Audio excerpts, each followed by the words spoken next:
You are listening to Trophy Horse with your hosts, Tricky Mick, Alex, I Yield to No One, Sid, and Ender Phoenix.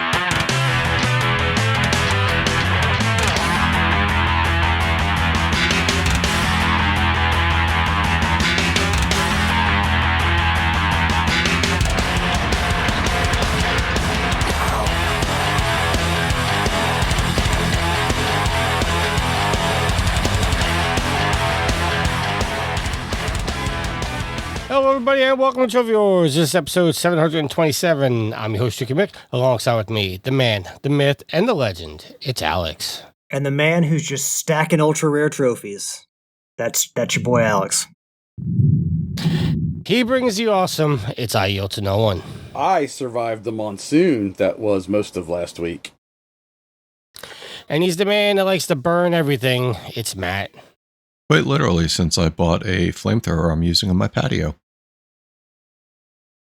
You bought a flamethrower for your patio? Yep.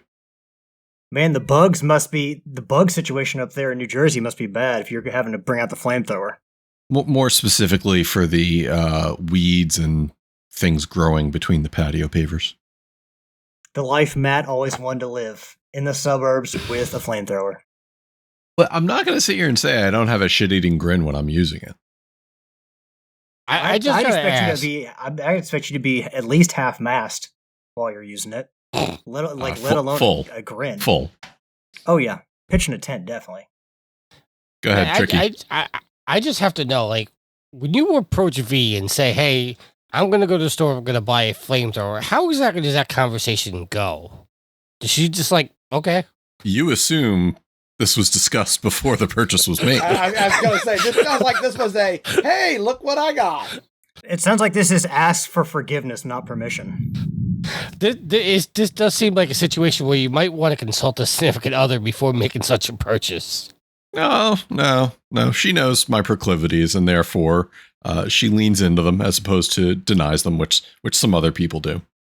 Usually, art imitates life, but now it's life imitating art with Matt doing all the burning in Helldivers and now doing all the burning in real life. Okay, so what was the conversation like when you brought it home?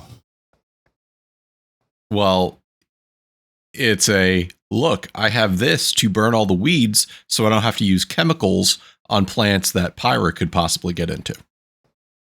Okay. How the hell are you, gentlemen? We took last week off due to a lot of scheduling conflicts. I had to work. Matt had to burn things, including weeds. Alex, I don't know what was doing. And Yield, I don't know what he was doing either. I was playing video games. That seems important. That is important. Gentlemen, it's been a hell of a week. How the hell are you guys? You asked that question. Judging by the pictures you sent us, it has been a hell of a week, been a hell of a day. Yeah, just for legal reasons, don't mention that on the show. I mean, I could be talking about all different kind of things. They don't know. I know. I'm just saying. Don't get into details. Is that what you're saying? Yeah, don't ask questions about it. No, it could have been just Tricky sent me his lunch, and I'm like, damn, I feel bad for his toilet later. Yeah, I mean, that Chicago pizza's rough on your stomach. Hell of a day. Oh, people are sending you more Chicago-style pizzas, huh? No, I still have 2 of the 3 that Jeff sent me at Christmas. Still in my freezer downstairs. Yeah. Last week, thanks to the storms that rolled through, we lost power in our house from about 5 p.m. Friday night until about 8:30 a.m. Saturday morning. And I got a quick lesson on what you should keep, what you shouldn't keep. I took most of the shit I had, threw it into a freezer chest I had downstairs, packed it full. Luckily, I've had ice I've been stowing away from my ice maker, which kept some of the milk and other dairy stuff nice and cold. I was able to get some very important medication I have over to a friend's house to ensure it stayed good. But other than that, we only lost maybe $50 or $60 in groceries. And, having a Ryobi fan that you can plug a battery in and use that to help sleep was very good. So yeah, no, in this house less than a year, and we've already had a significant power outage. All right, let's get into the show. Let's do our updated trophy counts. I am level 990 total trophies of 36,090 with 1,054 plats. Alex? I don't seem to have the agenda, unless I just deleted it. You mind reading off my trophies there? Yeah, it's the same agenda we had last week that we didn't use. Oh, actually, yeah. Alex is that. Yeah. Alex is level 538 total trophies of 11,529 with 214 plats. In 213 games. You don't know your trophies, you don't get to say that. Oh, he gets to say it. I just did. I kind of just did. Yield. Level 549 with a trophy count of 12,204.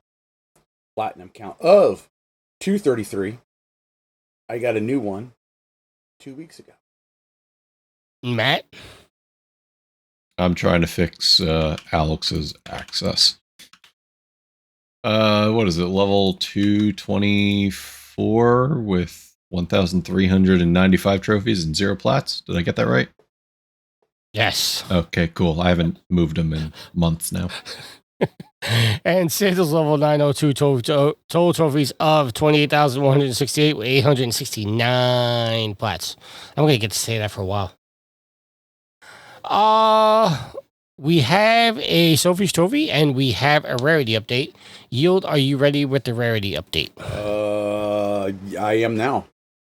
Go ahead. Hit us with the rarities. Okay. In Division 1, Meets Goats a Lot is in hot pursuit of his maiden title and continues to set the pace in Division 1 after 6 weeks. Another couple of plats and 84 points this week keeps him out in front with 558. Shoddy Sniper, though, top scored for the division with 123 points, which was good enough to see him rise 2 places to be the GOAT's nearest challenge with 438. He also earned 2 plats this week to bolster his score. Nitro and Psytikist each lost a place to drop to 3rd and 4th respectively. Nitro had 54 points, including a common plat, leaving him 2 points behind Shoddy with 436. Psy picked up 33, moving him to 382, but loses ground on those above him. Edge remains in 5th after a fairly quiet week, by his standards hitting 23 points, which leaves him at 329. Marky Frazier leapfrogged me by scoring 33 points and now sits 2 points behind last season's winner with 327. I hit 15 points, taking my score to 315, and I dropped to 7th. Doc Chicken remains in 8th, but the gap to him by Gareth and Pee-wee is reduced. Chicken scored 14 points, moving him to 178. Gareth earned 25, pushing him to 171. And Pee-wee had 21, keeping her above the danger zone with 158. Rolling on the floor, laughing out loud, Z and Eifert Hellfire remain the bottom 2, but swap places. Eifert drops to the foot of the table after securing a single point, moving him to 51. Whilst rolling on the floor, laughing out loud, Z had 20 and moves to 64 and 11th. In Division 2, Alex top scored with the division for the 2nd consecutive week and had the overall best score this week with 142. This pushed him up to 519 points, well clear at the summit of Division 2, as his ultra rare count has increased by 17 over the past 6 weeks. California Wayne remains in 2nd, automatic promotion spot with 373, following a score of 46 for the week. 3rd, 4th, and 5th are separated by just 4 points. Redbeard Rick stays 3rd despite dropping 13 points. After going trophyless this week, he moves down to 271. 4th place is CJ, and 5th place is the Grounded Gamer. They share 267 points. The Grounded Gamer hit the 2nd highest score in Division 2 with 85, crawling back the deficit. CJ, meanwhile, had 33 points to keep him in the upper part of the table. Mr. Teenage Mutant Ninja Turtle 84 actually dropped a place to 6th, with Corey overtaking him. He earned 32 points. helping him move beyond the 200-point mark with 208. There's a 52-point gap down to 7th place, which is Crook 09, who amassed 10 points, taking him to 156 points. And Murray, 2011, mustered 6 points, getting him to 106. Tricky has closed the gap on Murray to 4 points following his 14-point increase and sits at 102.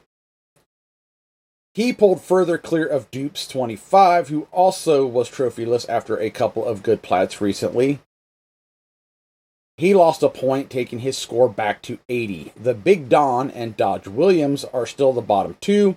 Both scored single digits, with Don getting 2 through legacy trophies, which move him to 46, and Dodge pulling some points back with 8, moving him to 32. In Division 3, we have Dazafet hasn't let his 2-week break to the States hinder the progress in Division 3. He increased his ultra rare count by 35 this season.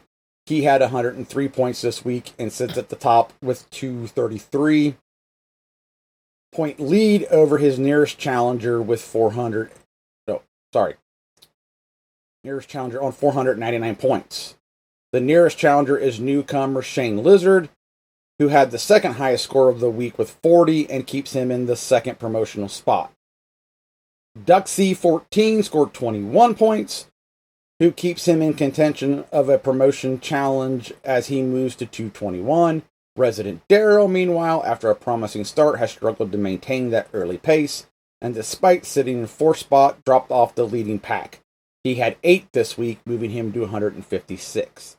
Stink Palm stays in 5th place with just 2 legacy points earned this week, moving him to 129.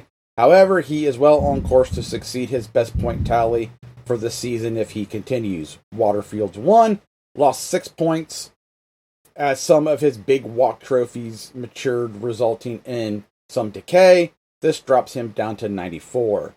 The Brain 76 was the only contestant in the bottom half of the table to hit double figures. He managed 13 points, moving him to 82, and within touching distance of Waterfields. Both Big Bernardo B and Dat1 Seagull failed to register a trophy this week. However, both got a helping hand from legacy trophies. Bernardo had 2 points, moving him to 37, while JT had 1, getting him to 32. Kalai continues to work her way through Spider-Man 2. She had another 4 points this week, which keeps her in 10th with 25 points. It is tight at the bottom with just 4 points separating the bottom 3. 11th place is Darth Knight 82, who had 2 points and is now a point behind Kalai with 24. At the bottom still is Departed 570, but only 3 points behind Darth Knight on 21 points, following a 3-point addition to the week. The rarest trophies of the week, Gareth and Pee-wee both had Surgical Aim and EA FC 26 at 7.95%. Edge had Champion of the World, Marvin Token Fighters Fighting Souls at 5.31%. California Wayne, Stronger and Stronger, WWE 2K18, 3.38%. Alex had Miracles in Dyed. Did I say that right, Alex? As best as I can tell. Okay. At 1.71%, and in first place, rarest trophy of the week was Dazafet, Predacure Master from Predator Hunting Grounds at a 1.39%. And finally, Gareth writes, Alex's efforts this week was good enough to see him enter 5th spot of the rarest trophy of the year. Dazafet, despite this week's having the rarer effort, he already has a rarer trophy in this year's competition. That is it for this week's rarity update. Shouldn't Dazafet, I mean, not anything against Alex, but shouldn't Dazafet be on there twice then? No, it's your rarest trophy. Oh, so you only allowed 1 rare trophy for the year. Okay, therefore, as I said, we do have me off the list. No, I just figured, if you've earned 2 trophies that are the rarest of the year, you should get recognition for that. He gets credit for rarest of the week, but as for rarest of the year, it's your rarest trophy that you earn. I got it. I'm not arguing it. All right. As I said, we have a Sophie's Trophy this week, but we have a little bit of a twist. Good evening and welcome to Sophie's Trophies. You may be expecting a more northern British accent, but unfortunately, it is I, Gaz Davis 11, stepping in for Sid as he is unavailable to record this evening. So I've volunteered my services to give Platt shout-outs for the last 2 weeks. I have to say that does not include the ones taken from today's rarity update. We are running a week behind.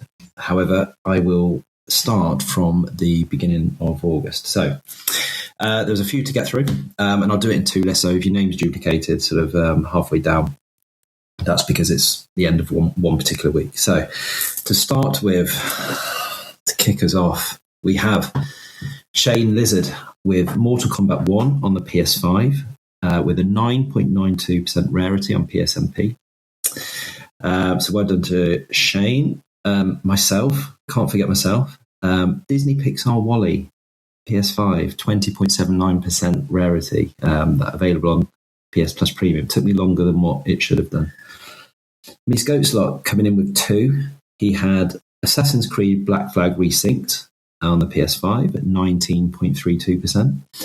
And he also managed to get Croc Legend of the Gobbos on the PS5, which is obviously I think it's a remake of the PS1 game, 42.22% already, having recently come out again or re-released. EDJ3DG with a very good one, Halo Campaign Evolved, 7.36%. Not as difficult as some were expecting with the Lasso trophies, either suffering from an apparent glitch, or is it going to stay that way forever? I don't know, but obviously there is a way to manipulate it in your favour. I Yield to No One, host of the podcast with Telltale's Game of Thrones way back on the PS3, 44.63% rarity, which is, I suppose, quite low for a Telltale game, but well done to Yield on that one. Another host, Raise Havoc, also on the PS3 with Sound Shapes, similar rarity at 45.15%. Yield came in again with 007 First Light on the PS5, so a newer game, 44.04, so not much difference between that and the Telltale Game of Thrones, actually, both in the 44%. But that is a game that I do want to get to myself. But naturally, as most people of you will know, I'll wait until I sell. California Wayne, Car Mechanic Simulator 2021 on the PS4. He has actually earned the platinum on this on the PS5 earlier this year, so he's now doubled up, and it's not an auto pop one, but he has got it on the PS4, 11.47% rarity. So well done on that one. The Grounded Gamer, Diamond Painting ASMR on the PS4, 71.98, so just sneaking into the shout-outs. Redbeard Rick, Cards of the Dead on the PS5. I'm pretty sure he's also got the PS4 version of this game as well. That's at 31.91%. And Dupes25 coming in with Sekiro Shadows Die Twice, a game I recently purchased. That was on the PS4, and 28.92%, which is quite high given how difficult and long that game is. So, props to Dupes on that one. And also, Doc Chicken also got the plat in that earlier this year. Unfortunately, never made the cut for Plat of the Month, which is scandalous, really. Not even to be nominated, but there we go.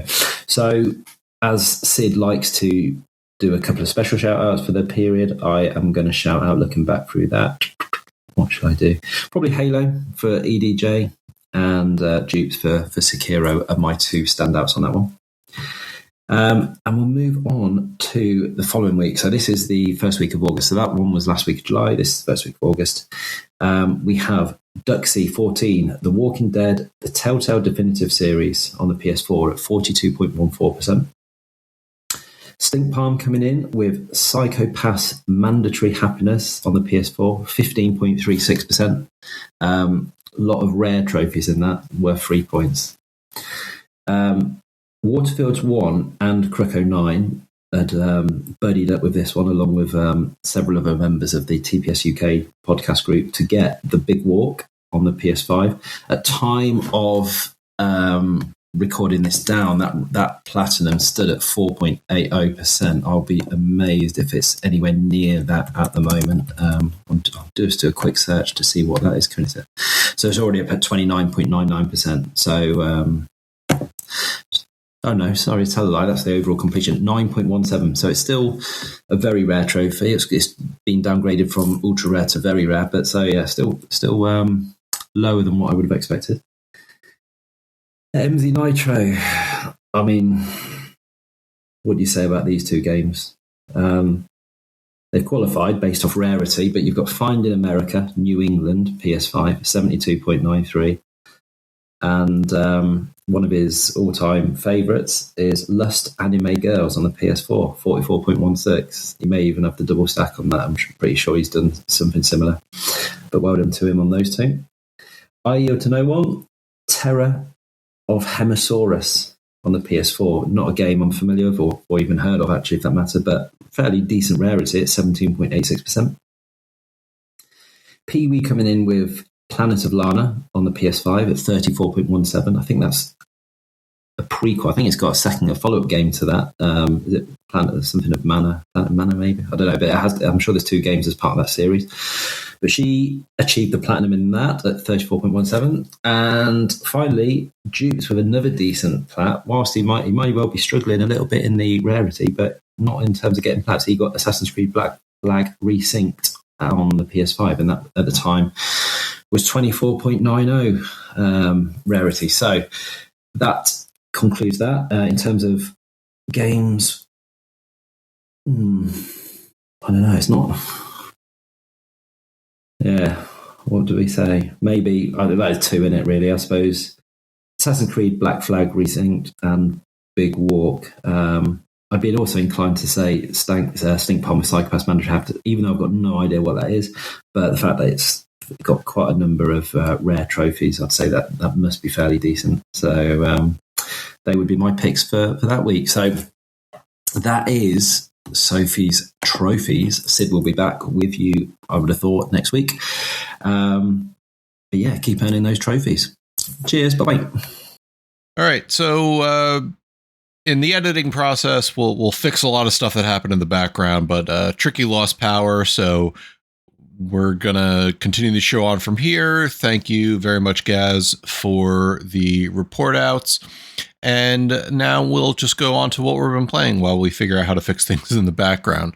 Yield, do you want to kick us off from here? So, been playing some Helldivers 2. Well, actually, I played some OG Helldivers and helped my buddy finally get his win a capital defense. So now all we got to do is get 4 of us together so we can get everybody in an APC on a Friday trophy, and he will have the platinum in the latest Helldivers. So that was fun.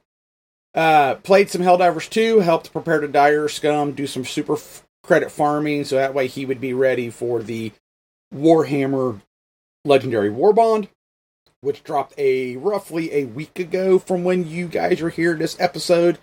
We've played, myself, the Brain 76, and Prepare to Dire Scum played one day, I think the day the Warbond came out. Went into the Illuminates and went against the new variants that are there.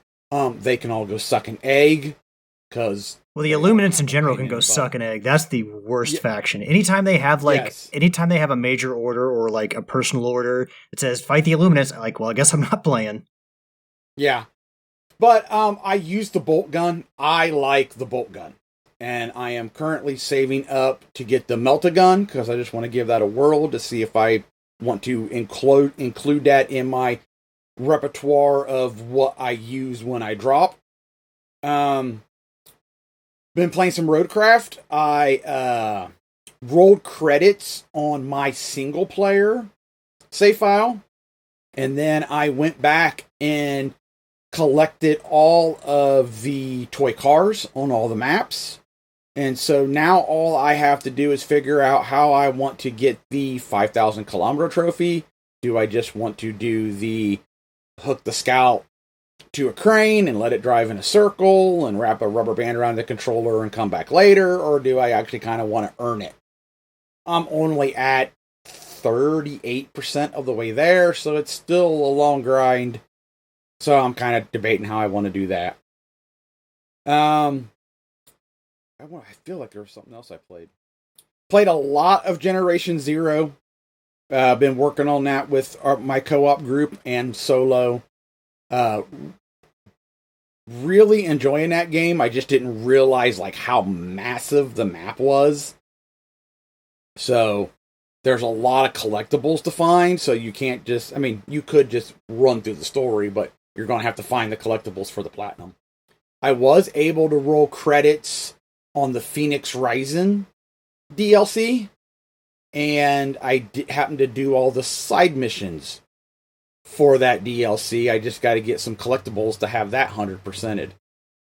And then my platinum this week, or last week, the first week, came in Terror of Hemasaurus. At least that's how I'm saying it. Hemasaurus. The Rampage-like game. Got the platinum in that 2 weeks ago. And I'm going to say that's it. I want to feel like I played something else, but I think that'll do me.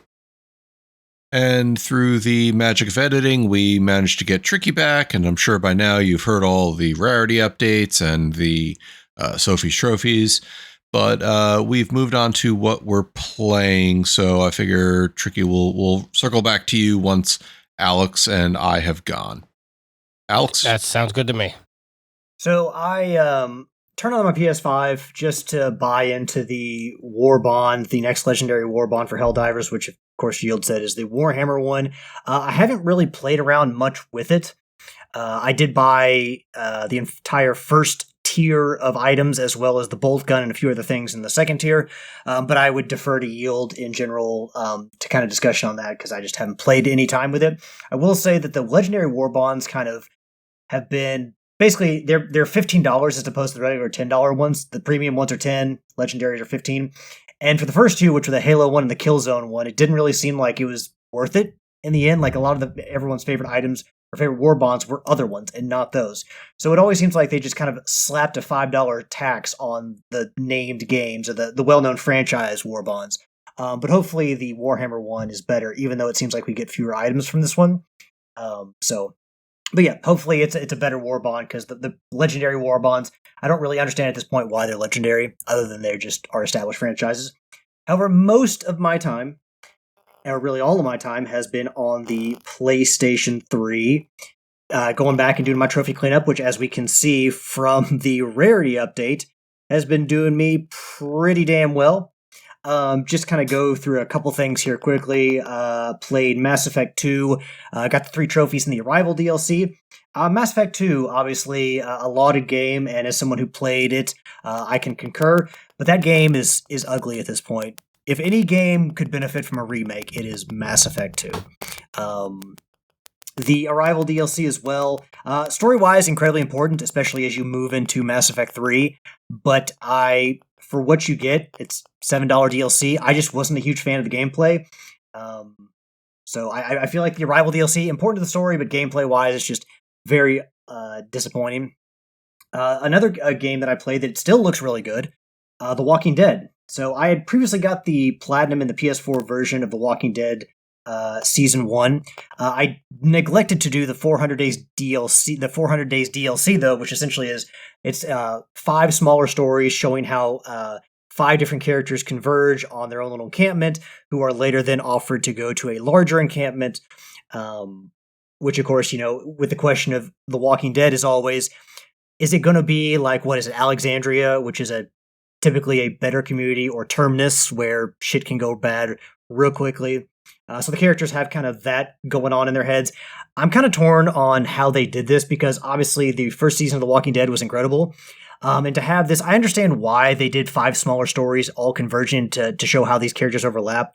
But just like each character's arc is like 10 to 20 minutes. And so by the time you get into it to learn more about him, it's over and you move on to the next character. So I'm kind of torn in how I really... it's good to have backstory on characters and show them integrate into a little smaller society in this kind of apocalypse, but just having all the stories be so short feels like it does a kind of a disservice to what made The Walking Dead so strong. Another game that I played, as Yield mentioned earlier, was Dyad, a PlayStation 3 game, and this game is all the way back in 2013. It's kind of a racing game, kind of a shooter as well. You're kind of on this track. It's like a tunnel, and it's very much like Wipeout, where it's just sensory overload, kind of psychedelic, and it's one of those games where if you stare at the screen for too long, you can kind of get lost in your place and make a mistake. But basically, you kind of it's kind of like a shooting game where you hook onto enemies, or essentially, if this makes sense, make them docile, so you can use them to propel yourself forward. There are various challenges in the game where you either have to get to the end of a race by a certain time, or you have to hook on to a certain number of enemies, plus meet other requirements to get the trophies. So it's a very difficult game. Again, just propelling yourself forward and how you interact with the enemies. Very fast paced, and that's where the difficulty comes in. It's like if you played Wipeout, it's just a very intense game, and you can just screw up very, very easily. The one good thing about Dyad is there's been only one recent player to the game, and that is me. And there are, I think there's a whole bunch of ultra rares, and they're all like 2%, 1%. So the good thing about Dyad is if you go back and earn these ultra rares, they're going to stick. It's a game from 2013. There's not a ton of people playing it. And the one drawback is it's a very difficult game. It's hard as nails. I think that I originally had 14% trophy percentage when I first played it, and now I bumped that up to 74. So that's part of the reason that I have very much helped my trophy percentage here. And I just want to brag on myself. I think I started with 1,025 or 1,024 unearned trophies when I went back to do this cleanup. I now have 911 unearned trophies. So I've earned over 100 trophies just by going back and playing old games. And my completion percentage is now 92.45. So I'm heading to 93%, thanks in part to games like Dyad. Definitely had my moments where I've wanted to throw the controller. So be warned, there is significant challenge there. But, at the end, when you finally beat a challenge, it's definitely worth it. The last game that I played is actually a game that I reviewed for Proven Gamer back in the day. I think in 2017 there were 2 games that I wrote reviews for. One was Horizon Zero Dawn, very good. The other one was a game I got a review code for, which was Double Dragon 4. Very much in the style of the NES games, although with more responsive controls. This newer game, they've done a lot to try to revive Double Dragon. They did Double Dragon Neon. They've done Double Dragon Revive more recently, and then Double Dragon 4 back in 2017. As much as the combat feels a lot more fair, it also still feels very unfair because it relies on a lot of the same things that you met like in arcades or in earlier days of gaming, where it's easy to get surrounded by enemies, and it's not easy. Like if you're starting to punch one enemy on one side, it's not super easy to turn. It's like you just press the stick over to the other side, but the response in that isn't always the fastest, and it's easy to get caught in between enemies. And some enemies do a ton of damage. There are some enemies with guns, with fireballs and other power-ups. So Double Dragon 4 was a game that I kind of gave up on a long time ago. I only got 2% of the trophies because I was only able to earn 2 of the trophies.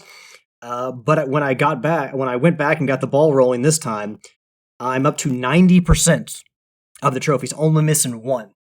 So basically how this happened, if you've ever played Double Dragon 4, the first 3 trophies are for beating the story. And I could only get, because you have to start with a very middle-of-the-road character in the, Billy and Jimmy, or Bimmy and Jimmy, however you want to say it. It's very difficult to get through the story mode in one life. The good thing is, though, on the start screen, let's say you get through 9 levels, you complete level 9, and you get to level 10, and you die in level 10. From then on out, you can go to the start screen, and you can select to start from level 9, and then finish the game that way. That's how I finished the game. Is you have to start. You can any level you've beaten, you can start from that level from then on to complete the story mode. That opens up tower mode for you. That and through tower mode, which there are 100 floors for a gold trophy, you earn other characters like stronger characters like a Bobo, like Jake, or the mysterious warrior who shoots fireballs. All these characters that make the game easier. So like once you get that ball rolling and you've beaten the story mode, it gets a little easier. Now you do have to beat the story mode in one sitting with no game overs with 20 characters, which some of them, like a Bobo, are very easy to beat it with. Other characters are more difficult, but there is a trick to this, and I'm going to tell you if you want to go play Double Dragon 4, or if you've played it before and you want to go get some extra trophies, here's how you do it. So you can play co-op mode, which gives you 7 credits as opposed to 5 credits. Each credit has 3 lives, so essentially you have 21 lives instead of 15. You turn on friendly fire and you kill your partner. What you're going to want to do is you're going to play with the mysterious warrior, who is the best character in the game, the fastest character, and has fireballs, which are very overpowered. And you're going to go through the entire game for the mysterious warrior. When you beat a game in co-op with 2 characters, you get the trophy for beating the game with each character. Now, because there are certain characters that are better to play with than others, what I did was I took every character essentially through the game with the mysterious warrior. So I set one character to player 1, the character I won the trophy for, and then I played through the game as the player 2 with the mysterious warrior. And so because I beat the game with the mysterious warrior, that other character in the co-op session got credit for beating the game and got me the trophy. So if you've had trouble Double Dragon 4, which again, it is a difficult game to get through, unless you're using a few different characters, but that is the way that I got around to it. I've never cheating. No, it's not. I've never been a huge look. Stop mapping moves to fucking the controller in Mortal Kombat. Stop using macros in Mortal Kombat. But I have never really been particularly enthralled with these Double Dragon revivals because as much like I love Super Double Dragon on the SNES. That's my favorite game in the series. But I definitely feel like the attempts to revive Double Dragon just haven't really worked all that much. This game I respect it for the NES art style, and there's some nostalgia there, but it's still at times is just an extremely difficult game with how many enemies are on screen, how some of the enemies do just a ridiculous amount of damage, especially in the tower mode. I have gotten to floor 51 in the tower, even with the best character. I couldn't get any further. You're going to want to do co-op. I don't know if they still have online co-op. I know they did at one point. I don't know if it's still supported, but you can do local co-op for that. So if you're looking to go through the tower, co-op is probably the best way to do it. But yeah, I mean, if you really want to help your trophy percentage, if you're looking for a way to clean things up, 1 bronze here, 2 bronzes there, not really going to do much. But when you turn a 2% game to a 90% game, that'll do a lot for you. So that's all I've been playing really. Aside from one other game, which last night I tried to play Pixel Junk Eden for 10 minutes. And look, man, I love Pixel Junk Shooter. I love Pixel Junk Side Scroller. But Eden and Monsters are fucking hard. And the floatiness of the movement of the character in Pixel Junk Eden, also combined with the fact that you have a timer to do some of the trophies, just reminded me why I couldn't stand playing that game. I played it for 10 minutes. I'm like, well, fuck this. I'm out. I'll just have 47% trophies in this game forever. So, I've still got a couple more trophies I want to earn in Dyad, but that has been my week, or my last couple weeks, is a whole lot of PS3. All right, so for myself, I've put more time into Splatoon Raiders. I've managed to get through some pretty difficult early on raids. The cool thing about the game that it does is as you complete a level or a raid in this case, you actually get the opportunity to go back later and play it at a higher level. And it scales with whatever activities you're doing. So if you're playing a raid that's like a level 8 raid, and then you go, well, it's now a level 22 called a spicy raid. Now you have to go back and make sure that you are high enough of a level to be able to take on that raid. There was one particular one I was having a lot of difficulty with that I ended up having to finally actually use the call for help feature. And here I am doing like a level 22 raid, I think it was. I was like at level 21, or no, I was level 22 and it was like 25. and I was having a lot of difficulty. Technically, I shouldn't have been doing it, but then I called in for help, and I got like a level 48 and a level 50 raider come in to assist me. We made short work of it. So I really enjoy that game. If anybody's out there and enjoys the Splatoon series and hasn't tried this one yet, definitely go in and give it a go. It's definitely a lot of fun.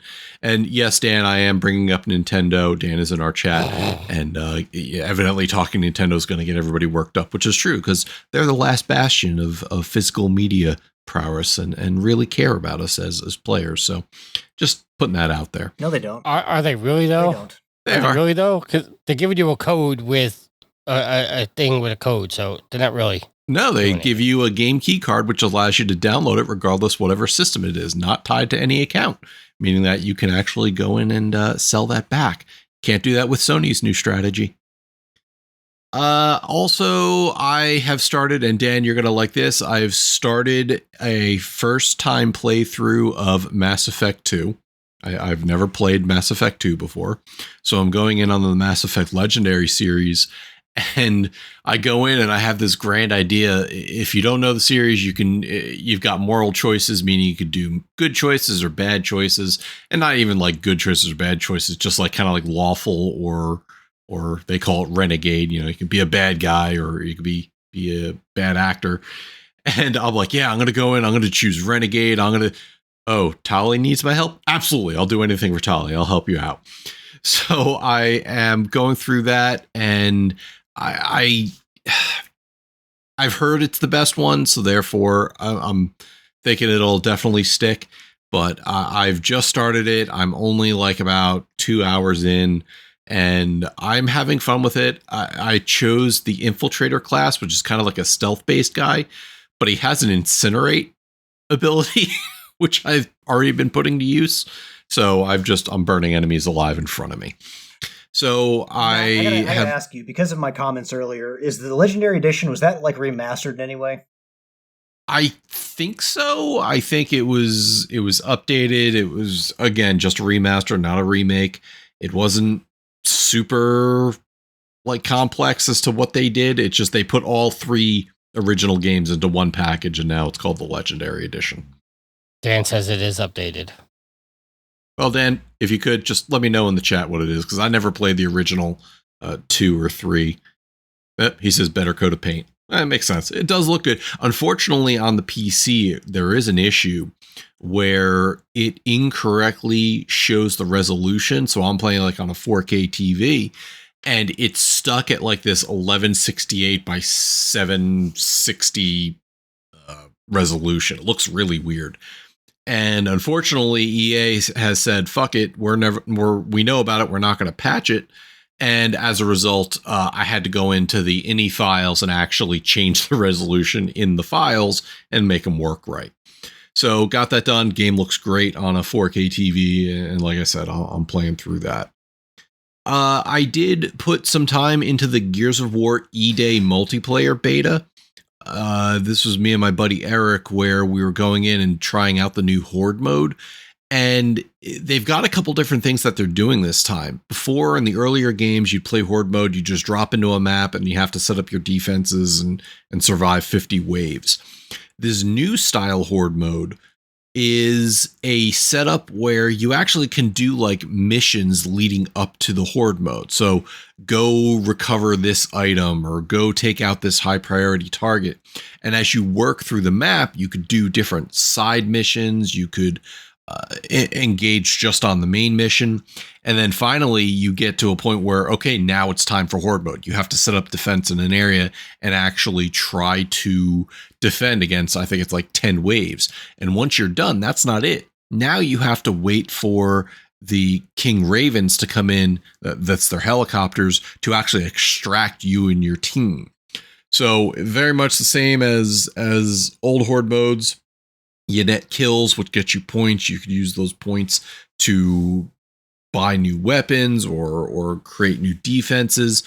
And in this game, you have to level up your actual character, which affords you more weapons. So like you start off, you just have one of the side guns, a snub pistol, and access to smoke grenades. I had to level my guy up to like level 3 to get access to frag grenades as a starting method. And it just gives you a great idea of what's to expect once the game comes out on October 6th. So we're excited to jump into the campaign as well as jumping back into Horde mode. I put some more time into Ball Pit. I completed another level, so it's earning me a new character and a couple other upgrades. Again, that game is such a fun indie game just to jump in and out in like 15 minutes. I played another game called Gamble with Your Friends, which people are calling it like Friend Slop. It's just games that are being thrown out there that, are meant for you and your friends to play. And this was one where you go in, a loan shark gives you X amount of money. You then go in and you go to a casino and you gamble. And if you don't make your daily quota, suddenly you may find that you have to dig your own grave, literally. But you can go in and sell body parts for money to make sure you have enough. What's fun is as we're earning money and getting more and more, each time you successfully complete a day, you now have to earn more money on the next day. So we're up there and we have to earn, 1.4 million or something.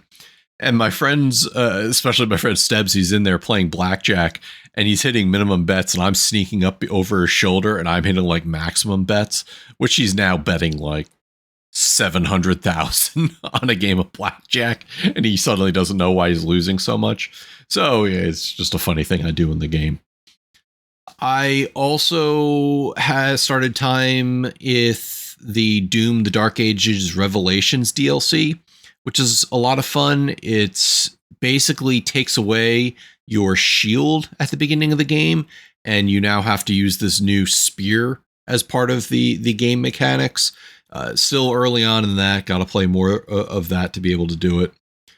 Let's see. Also, Kalai and I started Split Fiction, which is that game by the studio where you buy the game and you can actually have a friend pass. It's by Hazelight Studio. Sorry. It's you get to play a game as two protagonists and you both have to do certain things. There was one mission where we had to escape via a motorcycle. It's one of the early missions in the game. And I'm driving the motorcycle and Kalai has to stop the bike from self-destructing because it was stolen in this sci-fi world. And what ends up happening is she's using a phone and she has to go through like one of those human validation checks, make sure you're not a bot, make sure you are clicking out the ads. It's a funny concept. But what it does is you play as one person who is a sci-fi writer and another person who is a fantasy writer. And something happens and you go into these worlds and you literally have to play the game to be able to figure out what's going on, why this error happened. And of course, the big company that's helping you do this, it may not be so magnificent on the surface. The funny thing was we're playing this one side story and we go in, and spoilers for anybody who still hasn't played Split Fiction, but we both are pigs. My pig has a power where it farts rainbows and it sends you off like a jetpack. So we're playing through, Kalai and I are going through the level and we get to this point where we're sliding down a hill. We're like, oh, this is fun. Suddenly we end up in a grinder. And then you pop out on the other side as a sausage. And now you have to put yourself into a bun. You have to cook yourself and then fit yourself with ketchup and mustard and then put yourself in the bun to complete the story. Wildest shit I've ever seen. But it's a lot of fun being able to play that and enjoy the story together finally. I've had it in my collection for a while. It's just been difficulty finding people to play with. I could have, but I didn't. You're working all the time, Tricky. You're a very, very busy man. I really am. Then I also started a game with my buddy Eric called Super Meat Boy 3D, which is a 3D version of 3D version update to the Super Meat Boy formula. I thought being a 3D platform, if you don't know, it's a super tough as nails game. It's easy to play, but hard to master because you could get points by getting A pluses, meaning you have to beat the time goal in each of the maps. There's a dark world you have to get through. I thought the move to 3D was going to be a problem, but they definitely brought it home and made sure that it is tight on the gameplay and works very well. I realized that was a lot. We've been out for 2 weeks, but I've put a lot of time into a lot of games recently. So, Tricky, back over to you. The only thing I've been playing is Assassin's Creed Rogue and Division and Cup Heroes. That's it. Cup Heroes released a PlayStation 5 version. I think I talked about this already. So I'm going through that. Played Division 2. They released the season finale mission. I went through that. Was able to get through Master first time, which is surprising because I did it with a bunch of randoms. And I'm doing some trophy cleanup on Assassin's Creed Rogue. Update to my hot take. I'm not hating the ship battles as much now that I've upgraded the ship a little bit, so not bad. I got 3 of the 4 legendary ships done. I am going to use the invisibility cheat to do the last one because apparently you got to fight 5 ships at once. I'm talking Double Dragon 4. You're like, oh, you're a cheater. Guess who did that? Guess who beat Rogue without using the invisibility or invincibility cheat? Not you. Me. Alex. You beat Assassin's Creed Rogue and got the platinum. Yes. It did it last year. It was actually the 3rd game I platinum last year. I thought you did Syndicate. I did Syndicate. That was at the end of 2023, but last year after I played Squirrel with a Gun, the next game I played should have been Assassin's Creed Rogue Remastered. You can go look on my trophies. I'm going to look right now. Because I don't remember you saying you played this. We knew that was coming. How do you think I knew? You did not, sir. What? You did not. Bullshit. I'll send you a photo. How do you think I knew that Sleepy Hollow is in the fucking game? You think everybody just knows that fact? It's not showing up on your profile, sir. Oh, you're bullshit. I'm being 100% serious. The only Assassin's Creed games that popping up on your profile are Origins, Brotherhood, and 2. It was Squirrel with a Gun, Assassin's Creed Rogue Remastered, Tales of Iron 2, and Subnautica. That, I'm sending you the picture now. Oh, no. Okay, it just popped up. Oh, it just popped up. February 17th. So, yeah. If I can do it tricky, you can. All right. I'll do that. One of the trophies I think I've just got to start a new game and that's the counter 15 attacks from the air. Why can't you do that? I don't have it. In this. Or why because I've already cleared out all the locations where they would be hiding. Yeah, and you're sure that you can't go back to those areas and I've gone back to like 3 or 4 of them already, and they don't have any more. I do have to go back and do 100% synchronization on some missions. So it is possible that there are some of those in those missions.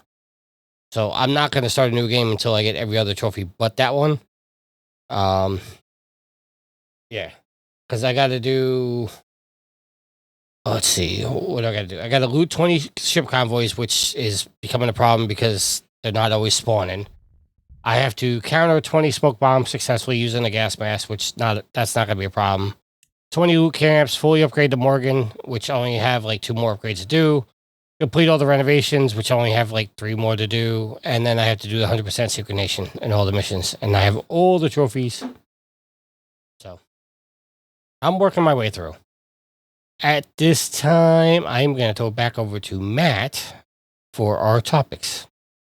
Alrighty, so I know we've been off for 2 weeks, so for those of you who don't know, PlayStation did come out and announce on their blog the PlayStation Plus catalog games for August, which include Helldivers 2, Kingdom Come Deliverance 2, Vampire Survivors, Hell Is Us, as well as Uma Musume, Pretty Derby, Party Dash, and 2 Point Museum, as well as Metro Exodus for the PS4, PS5. Dying Light 2 for the PS5 and PS4. And at the premium level, you're getting Onimusha Dawn of Dreams, as well as Disney's Atlantis The Lost Empire. So I think it's actually a fairly solid month. Helldivers 2 definitely can give that a injection of freebie players. Kingdom Come Deliverance 2 is a great RPG, was on one of the Game of the Year lists last year. Vampire Survivors, which everybody knows is a great bullet-heavy game where you survive a bunch of vampires. Hell Is Us, Tricky, did you ever actually get to play that one? I know you and I talked about it for a little while. I reached out for a review code and never got it. Okay. That was the game I was going to get you to play. Yeah, it's a game that it's a melee-based game with some supernatural type of stuff going on, and it doesn't treat the player like an idiot. You actually have to like read into things as to what's going around. If somebody tells you, "Hey, go through the forest, pay attention to the bells on the trees, they'll guide you out." You actually have to pay attention. It's not going to give you a map marker that you go, "Oh, I'm just going to go this way." So it's a just game. I tried I think there was a demo for it. I tried it. I wasn't like super enthusiastic about it, but it's a pretty decent IP, all things considered. But, you know, like I said, I think a fairly solid month in the games that you're getting. I still don't know if premium is worth it. I never played Onimusha Dawn of Dreams, and Disney's Atlantis The Lost Empire feels like a pity toss to you guys. So I don't know. What do you guys think? Yield, does this qualify for your high quality games? No. I already own Helldivers 2. I'm going to try Hell Is Us. Kingdom Come Deliverance, I don't really know anything about, but I'm willing to give that a shot. I mean, it is third person, so I think it's third person, so. And I'm not really interested in anything else. Alrighty. Alex, what about you, sir? Well, obviously, I own Helldivers, so there's no need there. I've heard good things about, Vampire Survivors. I believe Kalai is one member of the community who's played it. Also heard good things about Kingdom Come. Just neither game really interests me. I will say that I have only Metro Exodus is on there, and I have played one Metro game. It wasn't Exodus, but I will say that I think Metro is a very good game series, and have just positive thoughts from what I played of it. So I think that's another good game. So yeah, I mean, again, I think the premium tier definitely could use better games, but at this point, I feel like I'm just screaming at a brick wall. I feel like if we get a game at all, it's at least something positive. Alrighty. So before we move on, Matt, just so I want to mention, anybody that's listening to this live, there is a state of play tomorrow for Phantom Blade Zero. It is kind of late for us. It doesn't start until 10 o'clock at night. I'll be asleep by then. But if you are interested in the state of play, Phantom Blade Zero, they said that they will be doing a state of play for it. So good for them. Coming from GamesBeat, I just wanted to put a quick note out there. There was a lot of news stories over the last couple of weeks saying that after the launch of Halo Campaign Remastered, there were a bunch of layoffs that occurred at the studio. And it came out, everybody was running with the story, being like, "Oh, 343 is going under. Halo Campaign Evolved didn't do well." Now, what ended up being said was it was contractors. It was people who worked on the game as a contract, and the contract was terminated. And an Xbox source told GamesBeat there were no layoffs at the Halo studio. So just wanted to make sure that was put out there. Make sure people understand that sometimes in the need to get a story beat out there, people don't look into all of the details. Yeah, I know, Dan, I am hurting the narrative. I'm sorry for reporting actual news. Next up. Dan seems like he's going to troll you the entire episode now. Dan's not trolling me. He's actually trolling other trolls, so I appreciate him being here for that. Yeah, I know, Dan. Never let facts get in the way. Yeah, absolutely. No, definitely not. Pure Xbox comes out. How do you guys feel about getting platinum achievements on the Xbox? Okay, explain a platinum achievement. They're going to give a platinum achievement similar to like what a platinum trophy is on PlayStation.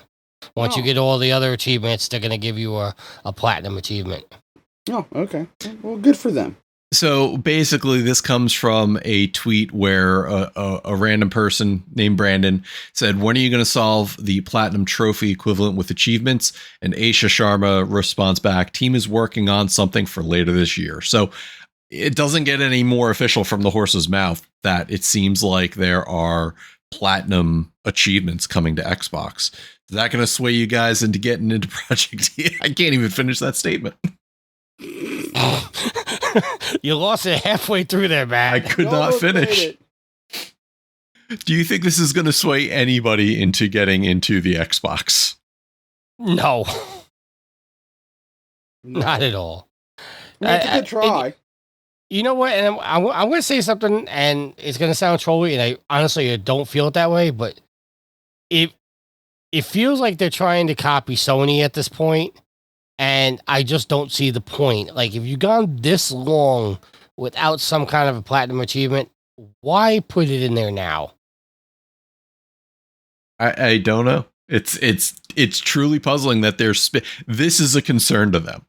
Obviously, you listen, this entire podcast is about trophy hunting, and we have people who are seeking those platinum. So there's obviously an audience for it. I don't know how much they're going to be spending on this to get people to actually turn around and do these things. But okay, sure. Doesn't do anything for me, obviously. Oh dear. Keeping you things. Know what? Hold on a second. I just did a search. I think this might actually be a troll because I just looked up the Brandon account. He has not tweeted anything since June 9th of 2025. Okay, well, that has little here nor there. I mean, if it's coming from Asha, but that's what I'm saying. I think that's a Photoshop because not only does that his tweet not exist, her response doesn't exist on her account. So it might just be a Photoshop somebody sends in. Well, if it is, they got us. That's all I can say. Moving on. So I put a couple different things in here going back to the physical versus digital, and Nintendo, coming from Games Radar, reports a full 38.5% of its sales are still physical in the wake of Sony abandoning discs. And there's a huge asterisk that it talks there, and said this does include DLC and digital only games, which we know if we remove those, it pumps that number up a little bit. So I think that just, again, shows that stats can be used for whatever purpose and how you want to show them and whatnot. But Nintendo is obviously trying to capitalize on the digital versus physical issue. But with that, I also included something coming from Nintendo's own website showing the total unit sales of a bunch of their different offerings. So for the interested parties, the Nintendo Switch 2, and this was as of June 30th, so it doesn't include July or August sales. The Nintendo Switch 2 has sold 23.68 million units, which is a lot more than the Wii U lifetime sales of 13.56 million. Anyways. So can I make a comment? So I'm assuming that those physical sales also include bundled games, like the kind of bundled game you get with a Switch 2. Now, the bundle we got includes a digital code. Matt, when they sold the Mario Kart World game bundle, were those physical games, or was that another digital code? I'm not sure. It was digital. Okay. Digital code. It was a digital code in the box. A lot of people have been using this stat to be like, well, Sony's full of shit, and I'm here to be like, I don't agree. Because here's the thing. I am someone who I don't buy or rent movies anymore. I'll occasionally go to the movie theater. But most of what I do is watch on stuff on streaming services. I pretty much predominantly use Spotify. I don't really buy music anymore. And everyone knows I've fully graduated to digital on the PS5. I bought Star Fox, the physical copy. Every game I bought for the original Switch was a physical copy, the cartridge, and everything I buy for the Switch 2 is going to be on a cartridge. And so I have some theories about this, and that we've all, since we were young, our families or us, we bought physical cartridges for Nintendo games. And also, as we've gone on in time, Nintendo's their hard drive space has been a lot less than in the other platforms. Their online services have also paled in comparison. So I think you would expect Nintendo to sell more physical copies than either Sony or Microsoft, where PlayStation came out with the discs, and that was like a revolution because you could hold a lot more data on a disc. So PlayStation and Microsoft have always been seen as having higher capacity consoles where you could store more games, but also just in general more cutting edge tech, whereas Nintendo's kind of been in the background. You know, they are competition for your time, but it's not necessarily the same kind of game style you can play on the other consoles. So I don't think in any way that Nintendo being like, oh, we sell this much physical media has any bearing on what Sony and Microsoft do, because Sony and Microsoft have clearly been pushing digital downloads, whereas Nintendo has not. So I just want to push back on the argument that Sony is full of shit and that somehow people expect Sony to sell the same amount of physical copies as Nintendo. I think that's stupid. And I think that again is being used for people's argument that, oh no, physical games are still blah, blah, blah. So I just had to say that. Okay. So the one point I want to highlight here is Dan says, oh no, Matt is trying to teach people how statistics work. He's going for pain tonight. Yes, I got to put that expensive education we earned from St. Joe's on to use. The one important stat I want to talk about here is Nintendo Switch, the original unit, has sold 156.59 million units, getting closer and closer to that moved Jimmy Ryan goalpost of 160 million. I think we are going to see a Nintendo Switch overtake the PS2 in lifetime sales at some point. From what I saw, I can't remember the graphic, but I'm pretty sure in the US that the Switch has already overtaken lifetime sales of the PlayStation 2. I think in the US, yeah. But global sales is what I'm trying to reach and make sure everybody understands that the original Switch, despite its limitations, is going to overcome the PS2. Just saying. And you guys feel different about my thought and theory? I feel like the goalpost is going to move the second they get close. I would believe that, but Jimmy Ryan is no longer in charge. So I'm hoping that Sony keeps... What? Was he in charge when the goalpost was moved last time? Yes. Oh, I thought he left by then. All right. No. All right. So that said, now kind of going into the other side of the news, Yahoo Finance, of all places, this kind of gets into a conversation we've had behind the scenes, where we've been talking about how when the tariffs came out from the US, a lot of consumers were getting beaten up left and right by PlayStation, Sony, Nintendo, and Xbox, and how we were paying more for systems. Well, now, after the court ruling that reversed that executive order, companies are getting refunds. And this is where I think we kind of have a little bit of differing of opinion. And the thing is, the way tariffs work is the importer pays the tax. Now, companies, being who they are, pass that on to the consumer. They're not going to sit there and eat that.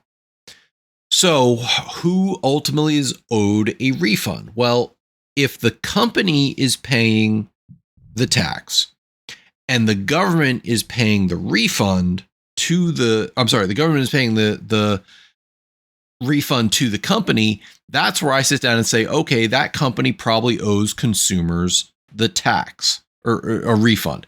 Yes, Dan, I'm now going into economics. So I know Alex and I have kind of gone back and forth on this, but ultimately it's the consumers bore the weight of this. We ultimately should be the ones made whole, because now companies are getting this refund and they're going to sit down and say, well, no, we're going to keep this refund. We're not going to pass it on to the consumers because why? That's where I get lost on this. So there are lawsuits out there saying, I'll get to you in a second, Alex, just to this point, there are lawsuits. People are suing Nintendo and Sony saying, we're owed refunds if you got refunds off of the taxes you paid and passed on to us. Sorry, Alex, go ahead. No, you're fine. The argument, because Sony and Nintendo have said they're not going to reimburse consumers, because their argument, I believe, is that consumers agreed to those prices when they bought the products, correct? Yeah. And I think I shared with you all an article where most companies aren't going to be given back to people. And in fact, consumers are going to see very little of this money in general. One of the people in one of our chats shared Amazon as a company that's giving back money, but then I looked into that and I read an article where it's Amazon's giving back to a small number of people. They're not giving back all of it. So most of these companies are going to try to keep the money.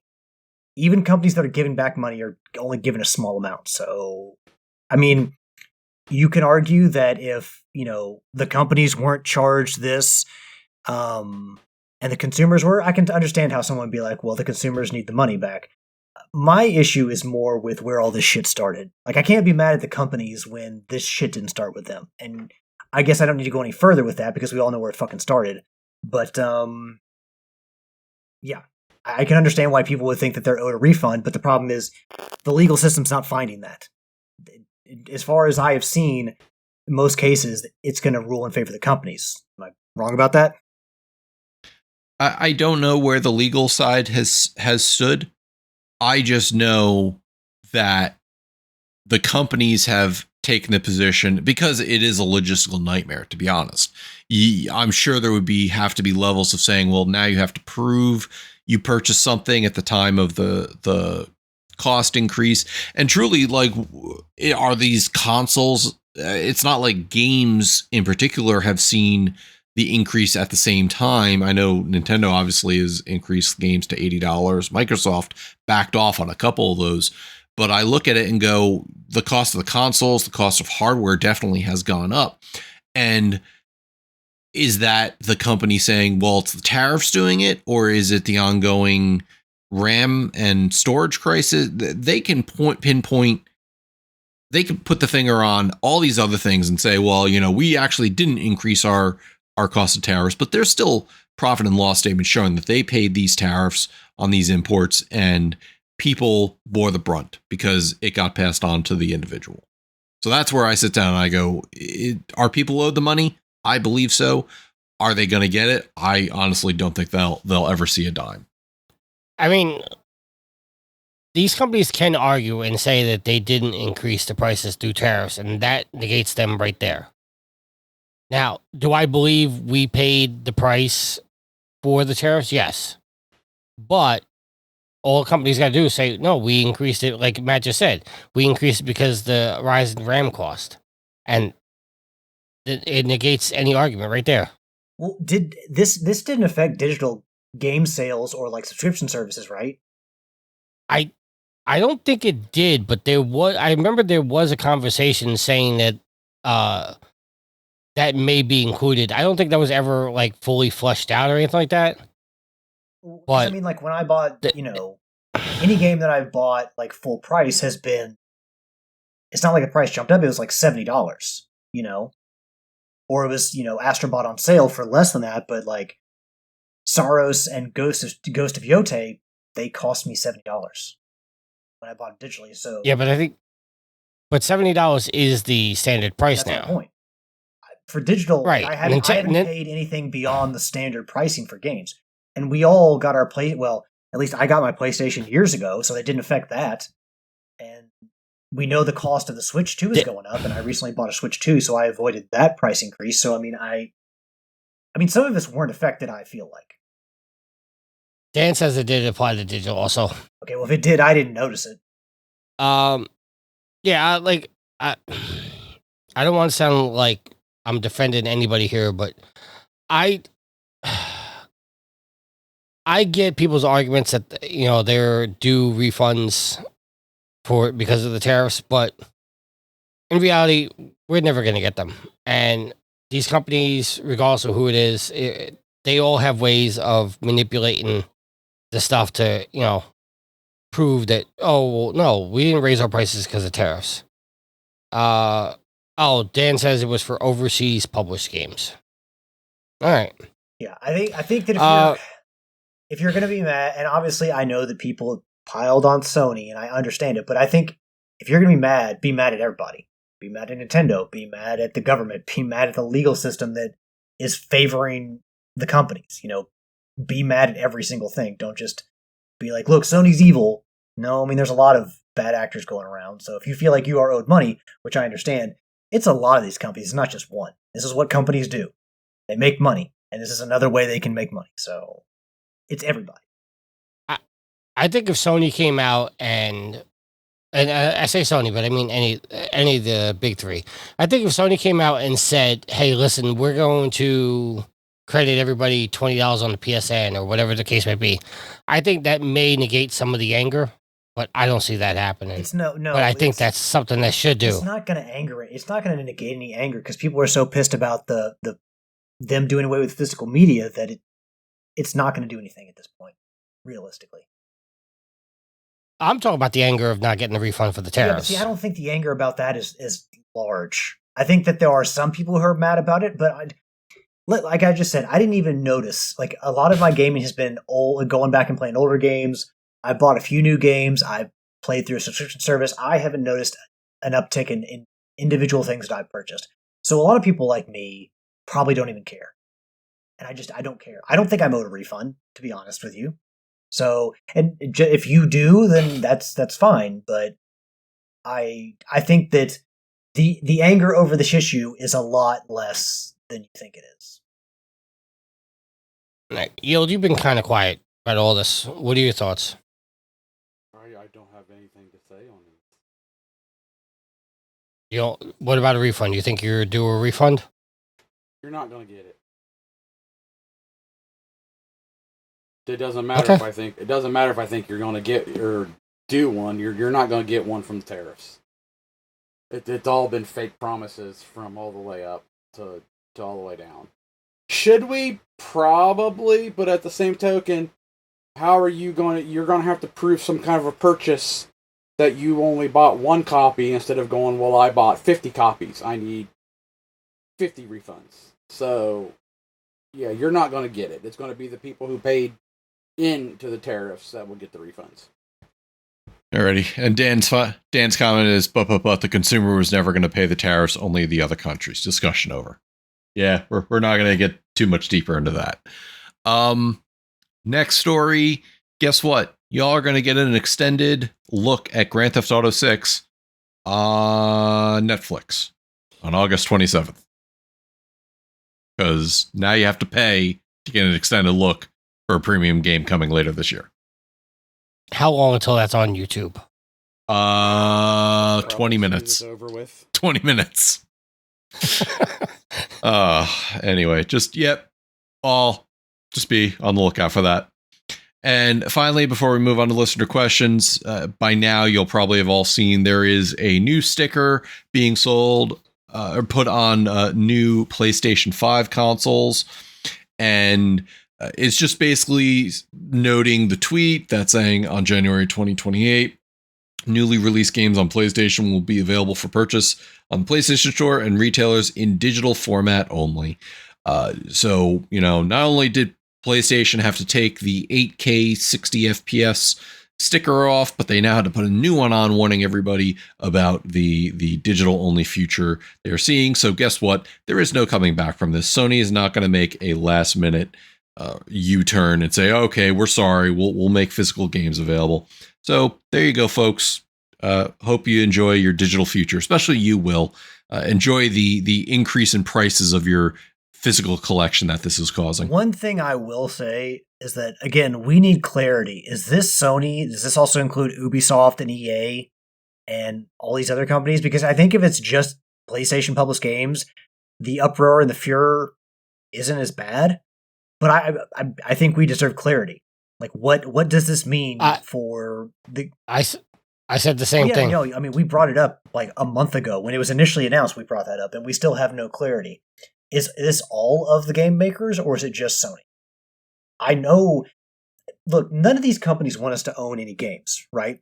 If Nintendo wanted us to own our games, the full game would be on the cartridge, so you could go take it to your friend's house and play it over there very easily. So, like, none of these companies want us to own games. So I have a feeling that most of them want an all-digital future. You know, they don't want to deal with stores. They don't want to deal with discs and shipping and shit like that. But it would be nice for some clarity on the situation. Okay. And that's all I have for news. Tricky, over to you for listener questions. Time to check my social media, yeah. So we really only have one question, and that's coming from Kalai. She says, if your friend has a game that has a friend pass and you play the game for free with the friend, but you don't get any trophies, are you still going to play? Yield? Yeah. Because if I don't own the game, this gives me an opportunity to play it to see if All right, I Alex? want to purchase it. I mean, yeah. It's playing it's deep. I don't have to have the thing that bugs me is not playing a game and not getting trophies, because I just bought a Switch too, so I ain't getting shit for that.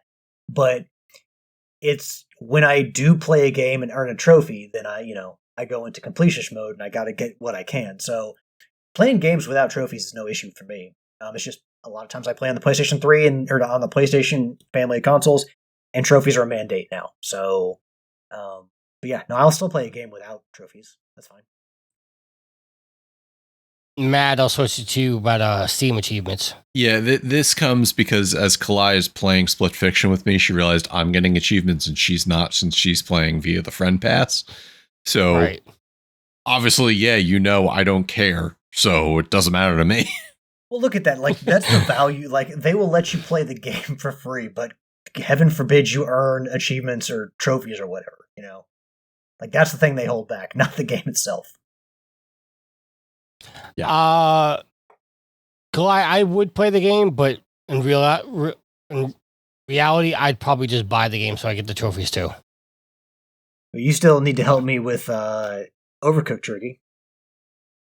I know, and I asked you to play Split Fiction, but you told me that you'd probably get murdered in your sleep if you played with me. Well, yeah, because Ashley, who is downstairs playing Pokopia on the Switch too, she asked me to play it first, and we just haven't played it. So I feel like if she's asked me to play it and then I play it with you, I will never hear the fucking end of it, and I'm just not willing to open that Pandora's box.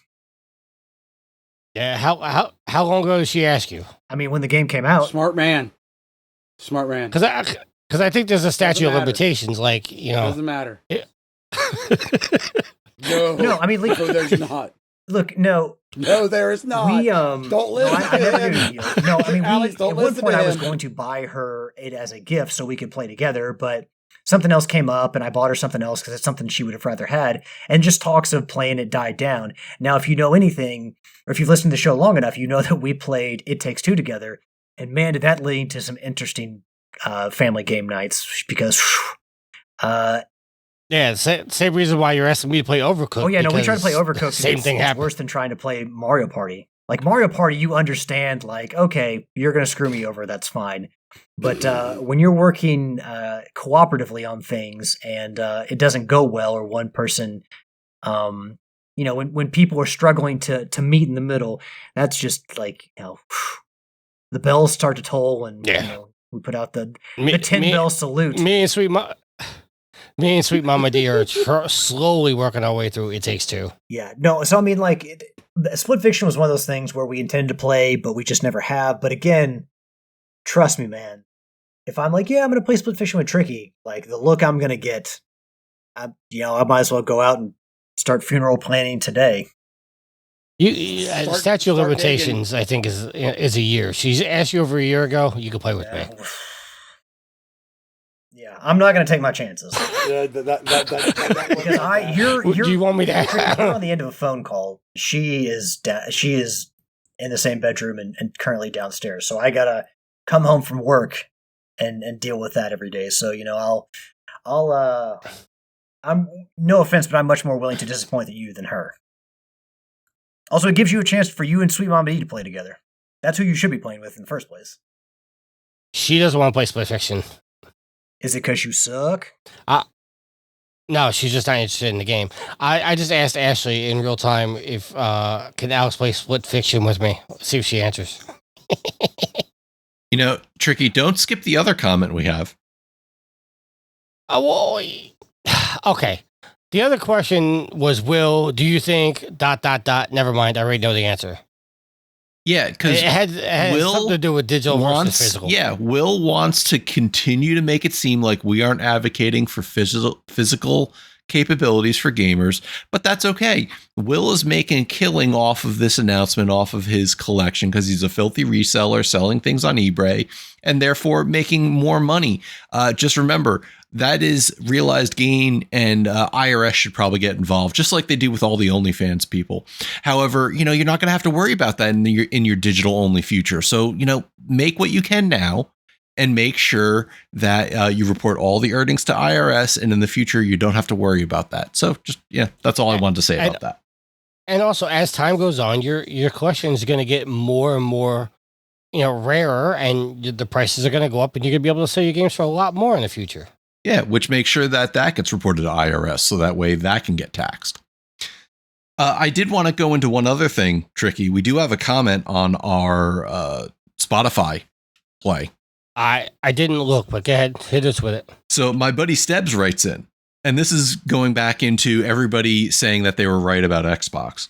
The people that make guesses, Xbox Live is not making money without evidence and only a bit feeling, then they say they were right a year later and then bash someone that waited to form an opinion.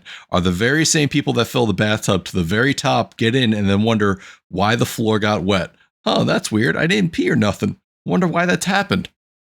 Thank you, Stebbs. I appreciate you coming to my defense. All right. That is all the questions. Back to you, Matt, for our topic of the week. Toe. Topic of the week. Well, fine then. Fuck you, Matt.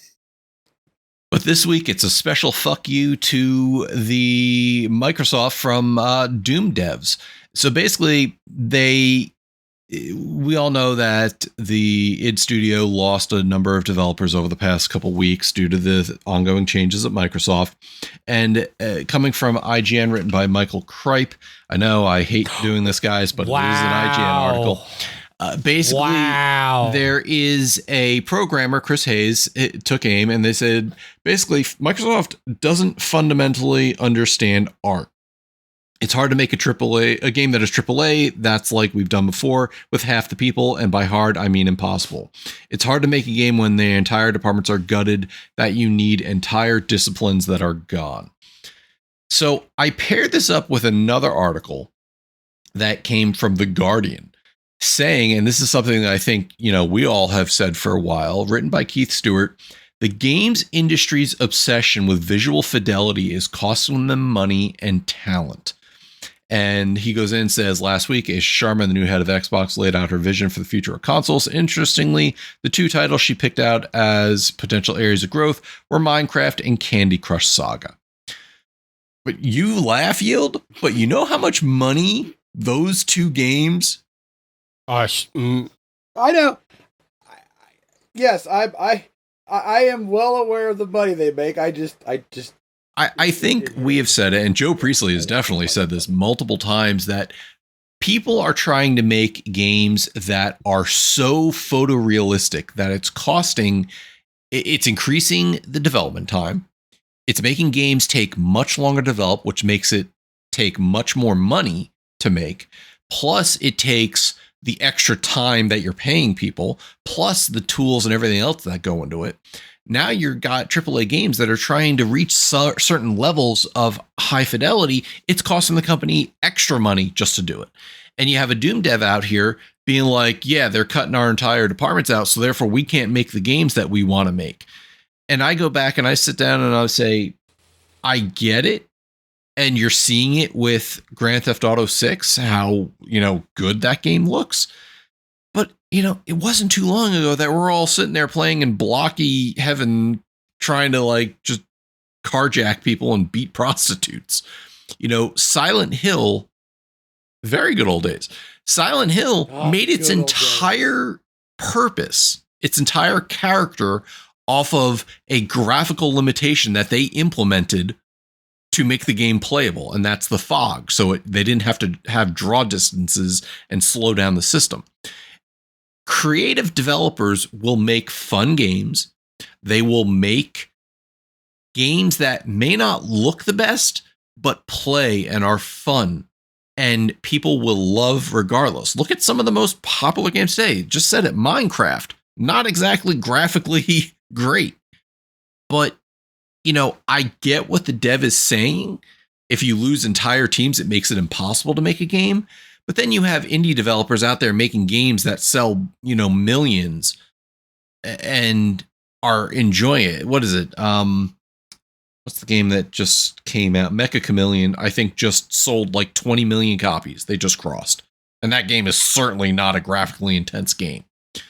So it is fun. And is it a little sloppy? Yeah. But it's fun. But for $5, like, okay, that developer probably is a bajillionaire. It probably sold so and well now because Matt was talking about it on the Trophy Wars podcast. Probably, yeah. I'm just saying, I'm not asking for a kickback, but if something comes my way. So don't you think that the reason the indie games, like the low budget indie games, are so successful is because they are at a lower price point, so you're not spending as much money. Like you can spend $70 on one game, or you can spend $70 on 4 or 5 games. So I think that's some of it, but I mean, I can say from my personal experience that the indie market is starting to make more games in my wheelhouse. And so I'm looking more that way. I've always, graphics are nice, but I want games that are enjoyable, whether that's your setting, whether that's your story. And if you've got that, everything else is just icing on the cake. If it looks pretty, okay, cool. But if you got a good story or you got a good setting, that's what I want when I play games. Now, the price point, I've enjoyed crappy games because, crappy, quote unquote, because I didn't pay that much money for it, so I felt I got my money's worth out of it. So it probably depends on what. So Dan says it in here that he goes, how much is the cost of the goods sold? Is the game fun? And indie makes fun, unique games. So if id comes out here and goes, well, we want to make the next Doom. We need to make it graphically intense. We need to make it a gore fest. We need to do this, that. Look at the games that they made in the past.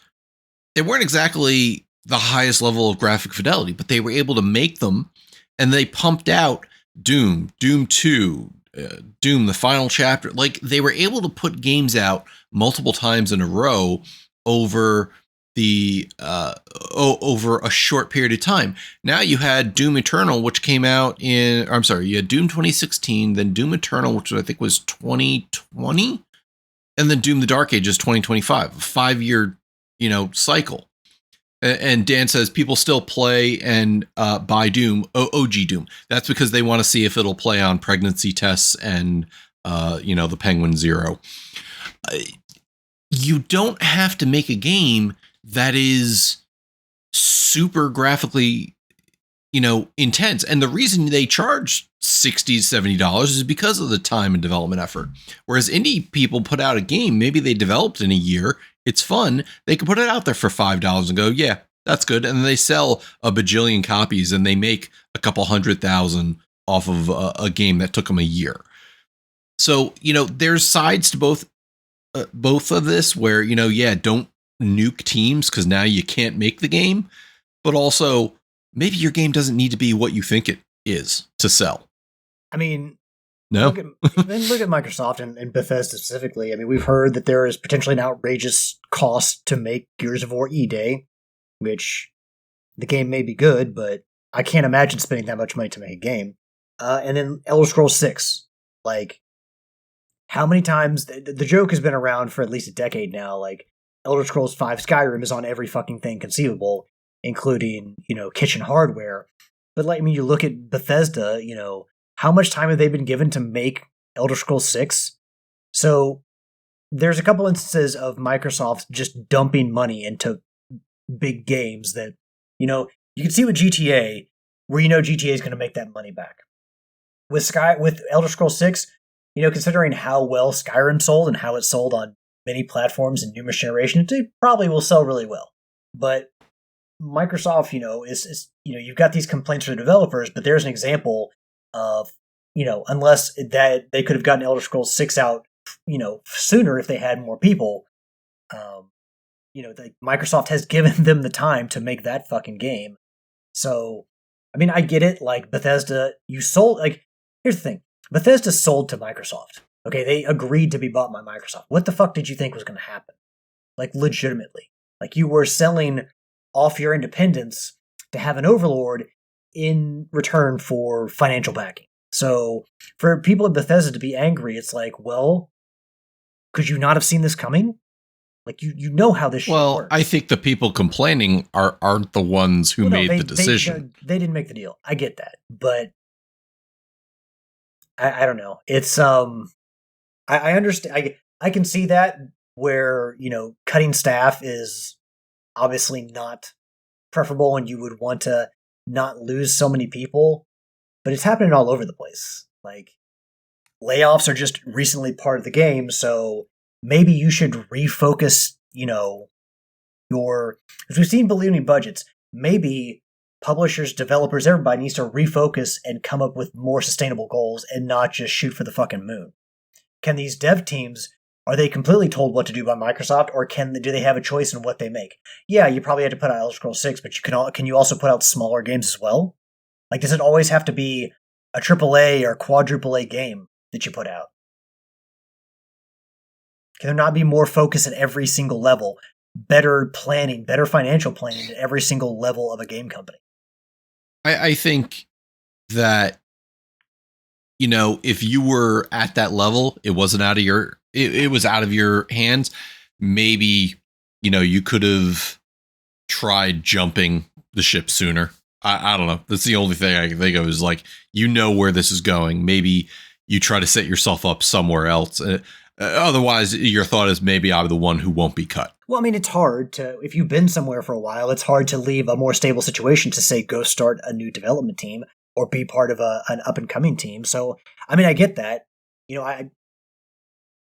but I mean, ballooning budgets, I think that's, studio heads are more to blame for some of this than the people developing the games. But there also needs to be an understanding, a conversation between the development team and the studio heads. Like, look, we need to kind of be more thoughtful about the projects we do because, and I understand that maybe, certain projects are either greenlit or denied by Microsoft, by the publisher. They have ultimate say, but there has to be that conversation between your dev teams and your studio heads to be like, look, we can't continually do projects that cost so much money because if they fail, we see more and more people get chopped off and we lose more and more of our teams and more of the freedom to do what we want to do. I get the frustration at the developer level because it's not their call. But it goes back to the conversation again of these development budgets are ballooning like crazy. So there has to be some kind of fix there for this. So in chat, Dan says it's a publisher versus developer issue. It's like Hollywood. What makes more top line money? Publishers make the budgets. Developers develop what they are able to get financing for. Do you want to make 100K or 1 billion? These people are too dumb. It's truly a struggle. You work for, and we talked about this when Double Fine was bought by Microsoft, saying if it weren't for that, they probably would have been out of business long ago, as opposed to where they're at now. And you come in and you go, well, if I can have that overhead and Microsoft kind of takes some of that pressure off, we can make the games we want to make. But then do it within reason. Double Fine made the games that they want to make. Unfortunately, the games that they want to make kind of weren't that great in selling. So maybe think of something else. And it's difficult to say. Dan comes back and he talks to a lot of devs these days at all different levels, and they're losing their minds. Absolutely. It's difficult because if you're in an indie studio, you have to figure out where that money is coming from. if you are working for a large studio, you have to go wonder, all right, am I going to be able to deliver this on time or else am I going to get axed? And some of the best games out there are ones being made by people doing it as a side job, trying to deliver a passion project and deliver on something they think is fun, something they want to play. So I don't know. The problem with being bought is, yes, you get that financial backing, but then Microsoft sets what the financial expectations for your game should be based on the budget and the sales that they think they should get. And so you as a developer may have tamer expectations, but the publisher may be like, we spent all this money and we expected more in return. And so it's just much more is out of your hands. So it's a pro and con. Well, we've been there before. Pro and con, give and take. We've been there before where Ubisoft and EA go, this game sold 5 million, but it didn't meet expectations. Like, what the fuck were your expectations then? Yeah. Dan says budgets are based on follower count on socials and your wish lists on Steam. It's true. I mean, listen, there's plenty of people on Steam who are like, please wish list our game. It literally is a great thing to help us. Well, apparently Gears of War E-Day's budget was based on how people used to feel about Gears of War back in the day and not how people actually feel about it now.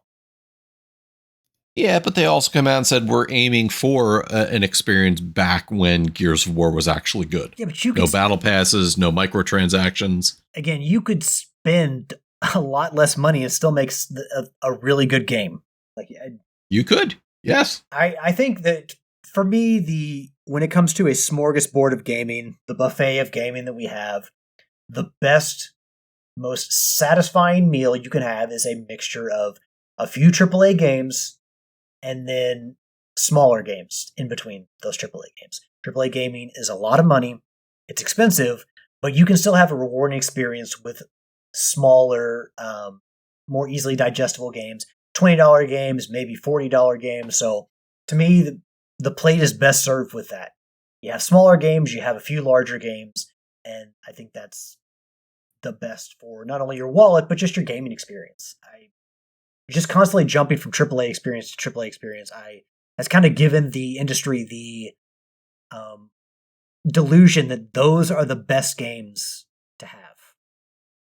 This is the way forward, and every game we come out with has to be a $200 million, $300 million experience that 20 to 30 million people buy. And if 20 to 30 million people don't buy it, then we've failed. And I think that if you started on the PS3 with a lot of the digital downloadable games, stuff like Limbo, stuff like Braid, the earlier you adopted that, you realized a lot earlier that these smaller games are great, and they're not a replacement for like AAA gaming, but when mixed together, they're just provide a much better experience. The final thing I'll say on this is limitations breed ingenuity in game development, whether it's financial, whether it's time. It makes passionate developers a little more creative in the games that they make.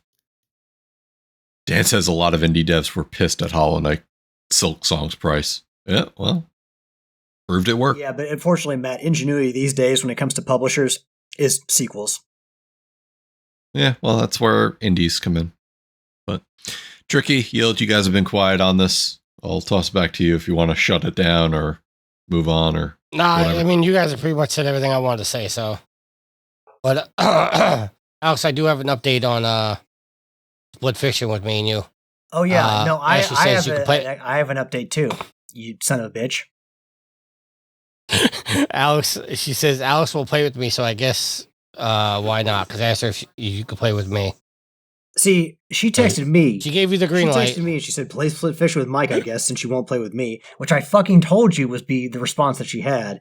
And I was like, he asked me, I told him I wasn't going to play with him before you. And then she's like, well, you never will. So do you know how long it's been since she mentioned Split Fiction? Like, she's not pushing this forward any more than I am. And this one simple question you asked her, because you didn't listen to me, you fucked me, dude. I did. Yes, you did. I said he wants to play with you.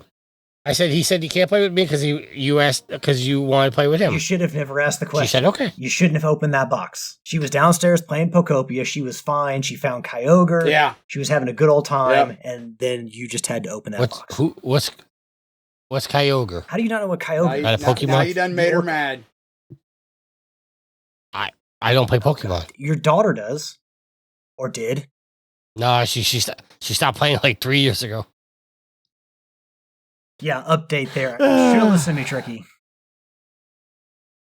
I'll smooth it out for you. Eel, do you have anything to say about all this? You put About the topic at hand. Sorry, Alex. Oh, no. All right, let's shut it down. Let's land the ship. Let's do some shout outs.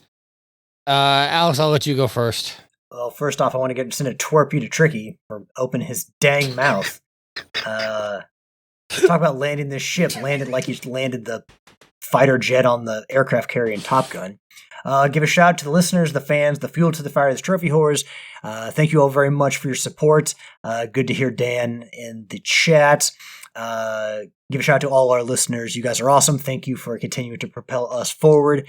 A shout out to Gareth for the rarity update, as well as him taking over Sophie's trophies for this week. A shout out to Will for his artwork. Shout out to my co-host Matt and Yield. Again, Tricky, go eat some cow shit or whatever. I don't know. And last but not least, give a shout out to my awesome and loving girlfriend Ashley, who again is enjoying some Pokopia. And yeah, that is going to be the end of my shout outs. Go buy her Split Fiction. She really wants to. I'm the one that bought the Switch. So if she really wants to play that much, she can go buy it. And we can play together. You'll just shout out, sir. Shout out to Matt, Tricky, and Alex for recording this evening. Shout out to Gareth for the rarity update and filling in for Sophie's trophies. Shout out. Well, he hasn't got it yet, so no shout out to that. Shout out to my co-op group for when we get together and run Generation Zero. Shout out to Dan for hanging out in chat this episode. And shout out to all the pimps and madams of the whoredom. Thank you for listening to the show. All the stuff that you guys do behind the scenes. All the Facebook stuff. Yeah. Matt, your shout outs? Shout out to you, gents, for recording tonight. Shout out to Dan in the chat. Shout out to some of the bots that seem to have come into the chat. Shout out to Ashley for, I apologize, what you will have to deal with, whether it's Alex or Tricky tricking you into answering a question. A twerp you to Tricky for continuing to have ad breaks in the middle of our show where you can easily program it at the beginning or the end, because now everybody in chat who isn't subscribed is missing our shout outs. Shout out to the Channel 3 community. Make sure to go and check out channel3.gg for gamified social media. And shout out to my wife V. Thank you for all that you do. And I'm going to give a shout out to all the listeners. Shout out to Dan for being in the chat. Shout out to you guys. Shout out to Ashley. Go play Split Fiction with her, Alex. And if there's nothing else, until next week, happy trophy hunting. Later. See ya. Save your last words, then read on me this. Save your last words. Save your last words, then read on me this. Save your last words, then read on me this. Save your last words, then read on me this. Save your last words, then read on me this. The theme song is Venus by the band Even off their album Zenith. Permission granted by the band and 12 Stone Records. You can find them on Facebook by going to www.facebook.com/evenphilippines.